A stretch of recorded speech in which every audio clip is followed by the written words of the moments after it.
Edinburgh had become so overcrowded that there wasn't any room left in the graveyard that they used down at St Giles, and so this was turned into a cemetery. And it's been that way ever since. For hundreds of years, the grounds were a place of solitude and quiet reflection.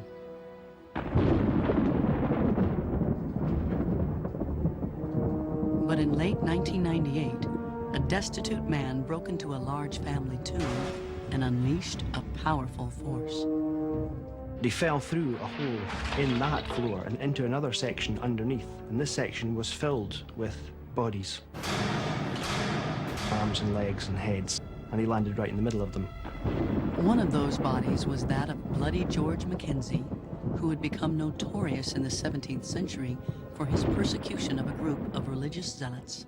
The Covenanters were a religious group in Scotland, Presbyterians, who rose up against the King of Britain, Charles I. Charles I was trying to impose Episcopalianism or English-style worship on Scotland, and the Covenanters weren't having it. And roughly 18,000 Covenanters were eventually executed in the name of their religion.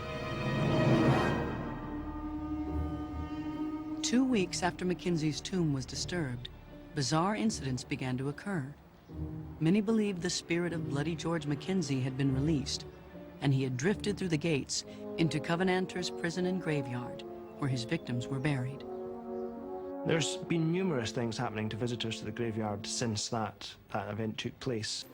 The most common are people complaining of cuts and scratches. They will go into the Covenanters' prison and come out again, apparently unharmed, but the next day they'll wake up with cuts or bruises, black eyes. If you go right up to the back wall as far as you can, just mind your step on the way in here. The most dramatic event was when one woman, she was standing over to the side, and I saw her nodding a little bit. Then she just kind of went, and she leapt up and screamed and fell down into the middle of the tomb. So far in 2 years, there have been 30 people who claim to have been knocked unconscious in the same section of the graveyard.